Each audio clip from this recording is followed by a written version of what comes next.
Natasha, desce, Talminha, deita-te na minha cama. Só para a condessa tinha sido preparada uma verdadeira cama. Madame Chossi e as duas meninas dormiam no chão sobre o feno. Não, mamãe, eu deito-me aqui no chão, disse Natasha com irritação. Foi à janela e abriu-a. Os gemidos do ajudante de campo ouviram-se com mais nitidez ao ser aberta a janela. Natasha assomou a cabeça ao ar úmido da noite e a condessa viu que os ombros magrinhos da filha tremiam dos soluços e batiam contra o caixilho da janela. Natasha sabia que não era o príncipe Andrei quem gemia. Sabia que o príncipe Andrei estava no mesmo sítio que eles, na outra parte da mesma casa. Mas aqueles gemidos medonhos constantes fizeram-na chorar. A condessa e Sónia trocaram olhares. Deita-te, Alminha, deita-te, disse a condessa, tocando-o de leve no ombro de Natasha. Vá lá, deita-te. Pois, já me deito, já, disse Natasha, despindo-se à pressa e rasgando os cordões da saia. Tirado o vestido e posta a camisa de noite, Natasha sentou-se na cama, feita no chão, em cima dos pés, e lançando para a frente a sua trança curta e fina, pôs-se a refazê-la. Os seus dedos finos, longos e experientes desfaziam, trançavam, atavam rápida e habilmente o cabelo. A cabeça de Natasha, num gesto costumeiro, oscilava de um lado para o outro, mas os olhos, abertos e febris, olhavam imóveis em frente. Terminada a toilette noturna, Natasha deitou-se devagarinho no lençol estendido sobre o feno do lado da porta. Natasha, deita-te no meio, disse Sónia. Não, eu fico aqui, disse Natasha. Mas deitem-se, finalmente, acrescentou com irritação, e mergulhou a cara na almofada. A condessa, Madame Chossi e Sónia despiram-se à pressa e deitaram-se. Ficou acesa no quarto uma lamparina, mas no quintal, em virtude do incêndio de Mali Mitici, a 2 verstas de distância, via-se claramente. E da taberna da rua paralela que os cossacos de Mamanov tinham pilhado, vinham os gritos dos bêbados, e continuavam a ouvir-se os gemidos do ajudante de campo. Natasha, sem se mexer, ficou a ouvir durante muito tempo os sons de fora e de dentro da casa. Primeiro ouviu a oração e os suspiros da mãe, o ranger da cama debaixo dela, o tão familiar ressonar assobiado de Madame Schoss, a respiração baixinha de Sónia. Depois a condessa chamou-a. Natasha não respondeu. Parece que está a dormir, mamã, disse Sónia muito baixinho. A condessa esperou um pouco, voltou a chamar, mas já ninguém lhe respondeu. Um pouco depois, Natasha começou a ouvir a respiração regular da mãe. Natasha continuava a não se mexer, apesar do seu pezinho descalço, de fora do cobertor, lhe regelar no chão frio. Como que, festejando a sua vitória sobre todos, cantou no seu buraco um grilo. Ao longe, cucuritou um galo, e outros, mais perto, responderam-lhe. Na taberna tinha-se calado a gritaria, também os grilos se calaram. Apenas os gemidos do ajudante de campo continuavam. Natasha soergueu-se. Sónia, estás a dormir, mamã? Sussurrou ela. Ninguém respondeu.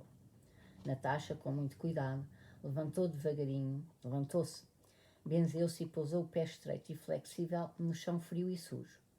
Rangeu uma tábua do soalho.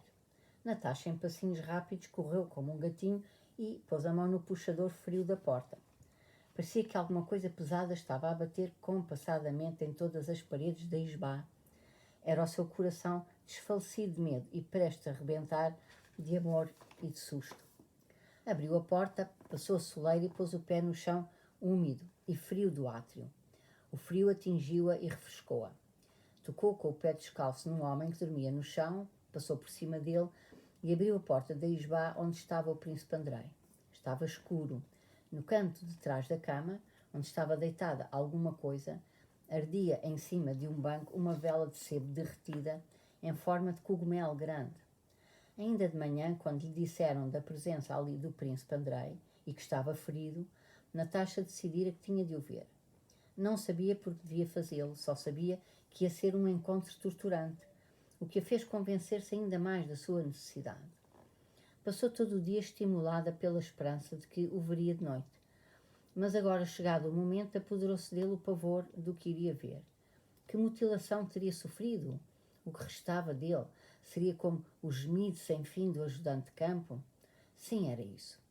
Era no seu imaginar a personificação daquele gemido terrível.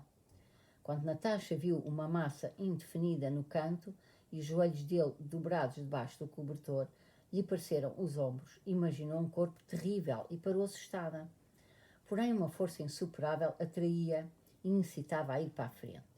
Deu um passo cauteloso, outro passo, e ficou no meio da pequena isbá atulhada. No banco deixado dos ícones estava deitado outro homem, era Timóquino. No chão estavam mais dois, era o doutor e o criado grave do príncipe Andrei. O criado soergueu-se e sussurrou qualquer coisa.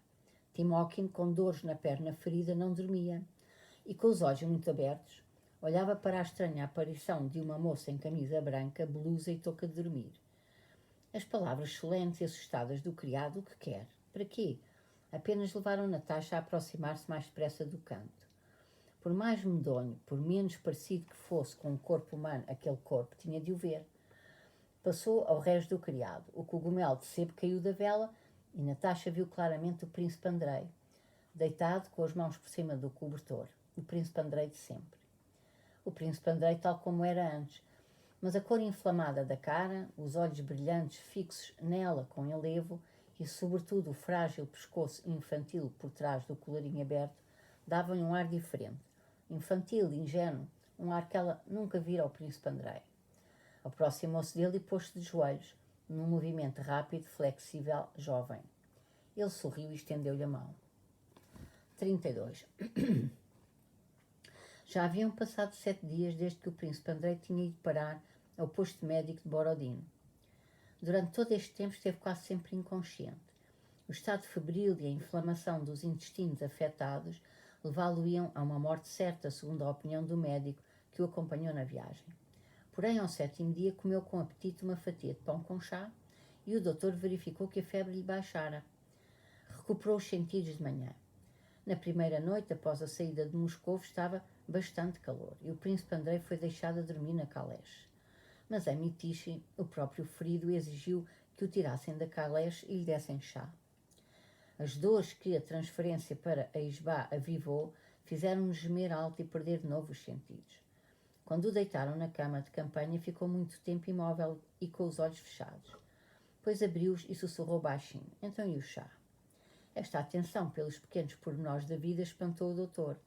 Apalpou-lhe o pulso e, para sua surpresa e desgosto, notou que o pulso estava melhor. O desgosto do doutor vinha da sua certeza, fruto da experiência, de que o príncipe Andrei não sobreviveria e, se não morresse agora, morreria um pouco mais tarde, mas num sofrimento ainda maior. Juntamente com o príncipe Andrei, era transportado o major Timóquino do seu regimento, o do narizinho vermelho, que tinha sido ferido na perna também em Borodino, e se juntou a eles em Moscou. Acompanhavam-nos o médico, o criado grave do príncipe Andrei, o seu cocheiro e 2 impedidos. Serviram chá ao príncipe Andrei. O príncipe bebia avidamente, olhando em frente para a porta, com os olhos febris, como se tentasse recordar e compreender alguma coisa. Não quer mais. Timóquino está aqui? Perguntou. Timóquino rastejou até ele pelo banco. Estou aqui, Alteza. Como está a sua ferida? A minha? Não está mal, mas e o senhor?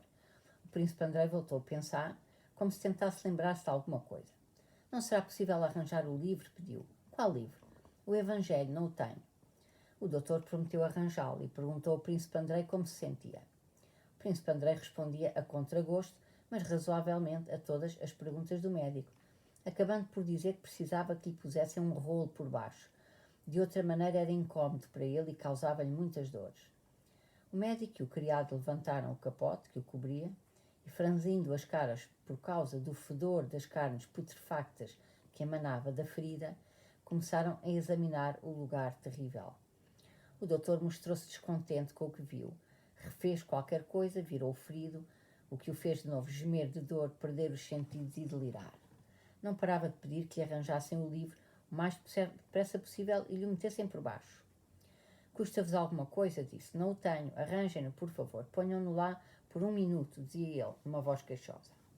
O doutor saiu para o átrio para lavar as mãos. Ah, desavergonhados, dizia o doutor ao criado grave que lhe derramava água nas mãos. Bastou descuidar 1 minuto, deitaram-no mesmo em cima da ferida, não sei como ele aguenta as dores. Mas eu acho que lhe metemos um rolo, ó Nosso Senhor Jesus Cristo, e ao criado. O príncipe Andrei percebeu pela primeira vez onde estava e o que lhe acontecia. Lembrou-se de ter sido atingido e de que pediu que o mudassem para a Isbá no momento em que a caleche parou em Mitiche. De novo confuso por causa das dores, voltou a si já dentro da isbá, quando tomava chá. E então, reproduzindo na memória tudo o que lhe acontecera, imaginou vivamente o momento em que, no posto médico, ao ver o sofrimento do homem de quem não gostava, tivera ideias novas prometedoras de felicidade. E essas ideias, embora de forma vaga e indefinida, voltavam agora a impregnar-lhe a alma. Lembrou-se da nova felicidade que lhe acenava e que essa felicidade tinha algo a ver com o Evangelho. Foi por isso que pediu o livro. Porém, a má posição em que o puseram, as dores que o afligiam quando o viravam, voltaram a confundir-lhe os pensamentos. E pela terceira vez recuperou os sentidos, já no silêncio absoluto da noite. À sua volta todos dormiam. O grilo cantava algures por trás do átrio, na rua alguém gritava e cantava, as baratas farfalhavam pela mesa, que nojo, e pelos ícones, Uma mosca gorda de outono debatia-se à sua cabeceira, a seu lado, junto à vela de sebo derretida em cogumelo grande. Não sentia a alma no seu estado normal. Um homem sadio pensa, sente e recorda muitas coisas ao mesmo tempo, mas tem o poder e a força de escolher uma série de ideias e fenómenos e de concentrar nessa única série a sua atenção.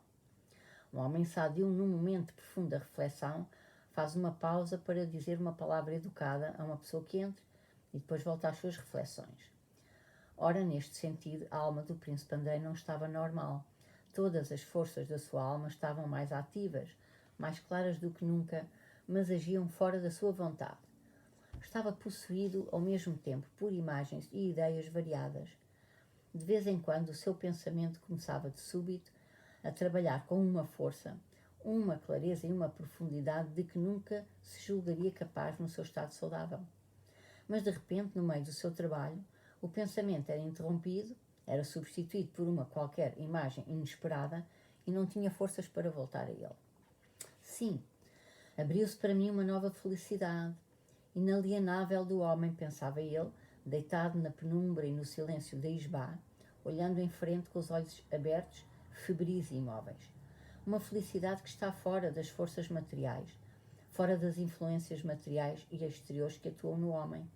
Uma felicidade apenas da alma, uma felicidade do amor. Qualquer um pode compreendê-la, mas consciencializá-la e prescrevê-la apenas Deus. Mas de que maneira prescreveu Deus esta lei? Porque o filho, e de súbito o fio destes pensamentos rompeu-se e o príncipe Andrei ouviu, sem saber se ouvia em delírio ou na realidade, ouviu uma voz baixinha sussurrante que repetia, sem parar e em compasso, e pititi, pititi, e depois titi, e de novo pititi e titi. Ao mesmo tempo, ao som desta música sussurrante, o príncipe Andrei sentia que por cima do seu rosto, por sobre o centro do seu rosto, estava a ser erguido um estranho edifício aéreo, de agulhas ou de estilhas finas.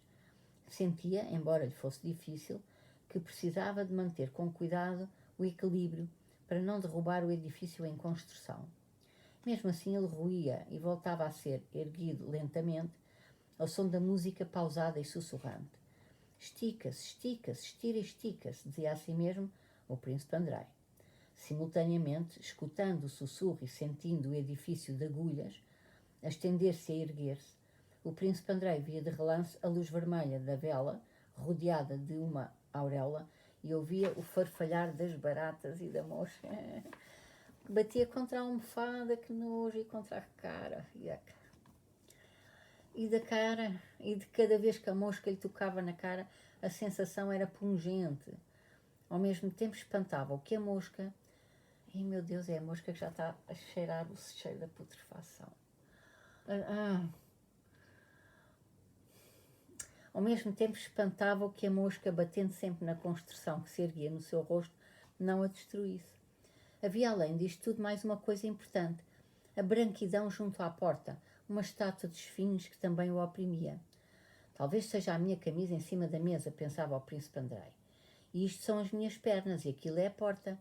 Mas porque se estira e avança e pititi. Chega, deixa isso, por favor, deixa, pediu ao príncipe Andrei a alguém com esforço. De repente, de novo emergiam nele o sentimento e o pensamento com extraordinária clareza e força. Sim, o amor, pensava ele, de novo com toda a clareza, mas não aquele amor que ama por um qualquer mérito, como uma qualquer intenção, um qualquer motivo, mas aquele amor que experimentei pela primeira vez quando, moribundo, vi o meu inimigo e mesmo assim o amei. Experimentei aquele sentimento de amor que é a essência da alma e para o qual é desnecessário objeto. Ainda agora tenho em mim este sentimento ditoso. Amar o próximo, amar o inimigo, amar tudo é amar Deus em todas as suas manifestações. É possível amar de amor humano um ser querido, mas apenas o amor divino torna possível amar o inimigo. Foi por isso que tive tanta alegria quando senti que amava aquele homem. Como estará ele? Estará vivo? Amando com o amor humano, pode passar-se do amor ao ódio. Só o amor divino é constante. Nada nem a morte o pode destruir. Essa é a essência da alma. Ora, quantas pessoas eu odiei na minha vida, e entre todos não amava nem odiava ninguém mais do que a ela. E imaginou ao vivo Natasha, mas não como a imaginava antes, apenas com o encanto dela, que para ele era aprazível. Pela primeira vez imaginou a alma dela, compreendeu o sentimento, o sofrimento, a vergonha, o arrependimento dela. Pela primeira vez compreendeu toda a crueldade da sua rejeição, viu a crueldade do seu rompimento com ela. Se me fosse dado vê-la só mais uma vez, olhá-la nos olhos, dizer: